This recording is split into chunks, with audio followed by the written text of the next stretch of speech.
hello' everyone আজি আছিলে আমাৰ লাষ্ট এক্সাম 6 ছেমৰ লাষ্ট এক্সাম মানে বৰ্তমানলৈকে লাষ্ট এক্সামেই কাৰণ এতিয়ালৈকে আমি ডিচাইড কৰিব পৰা নাই যে আমি কি কৰিম মানে 4 বছৰ পঢ়িম নে নপঢ়িম আমাৰ যিহেতু মাইনৰ চবৰে বেলেগ বেলেগ আৰু মই নিজৰ এক্সাম খতম কৰি আহিলোঁ এয়া পালক লগ পালোঁ দীক্ষাকো লগ পালোঁ আৰু এইগৰাকী আমাৰ কি কৈছে শুনক বনা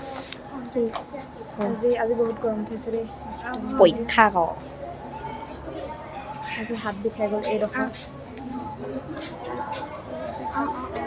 কি নকা হ'ল কওক আজি শেষটো একো হেৰি নাই আজি বেয়াও হোৱা নাই ভালো হোৱা নাই বেছি ভাল হোৱা নাই মানে একদম মাজত আছে গাইজ আজি আমাৰ এক্সাম শেষ আৰু চাগে আমি নাজানো কি হয় পাছৰ কথা একো নাজানো একদম এয়া চকু পূৰা কোল্লা হৈ আহিছে ইমানেই এইকেইদিন টোপনি খতি আজিৰ পৰা বিন্দাছ চয়েংগে মইতো সেই 12 ঘণ্টা শুইছোঁ সেইদিনা তইতো ন ভগৱানো কলেজৰ পৰা গৈ 6:30 বজাৰ পৰা পাছদিনাখন ৰাতিপুৱা 6:30 উঠিছে আৰু এক্সাম খতম কৰাৰ পাছত আমাৰ কিবাকিবি কাম আছিলে মাৰ্কশ্বিট লোৱা আৰু কাৰোবাৰ কিবাকিবি লাইব্ৰেৰীটো কাম আছিলে সেইবোৰ আমি কৰিলোঁগৈ মানে আমাৰ নিজৰ কাম নাই আমি লোকৰ কাৰণেও গৈছোঁ আৰু ইহঁতি মিটিঙত সোমালে মানে মিটিঙত আমাৰ 4 বছৰ পঢ়া কথা কিবাকিবি কৈছিলে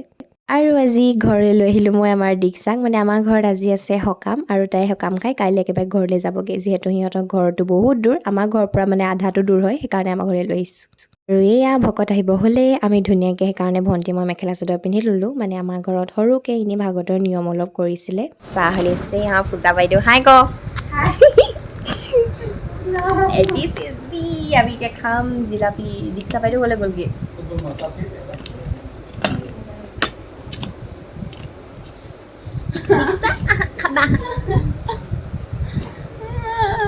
আৰু গাইজ লাষ্ট এক্সাম বুলি ধুনীয়াকৈ মই শুম বুলি ভাবিছিলোঁ কিন্তু মই হোৱা নহ'ল কেলৈ নেক্সট ভ্লগত ক'ম চ' গাইজ আছিলে মিনি ভ্লগ বাই বাই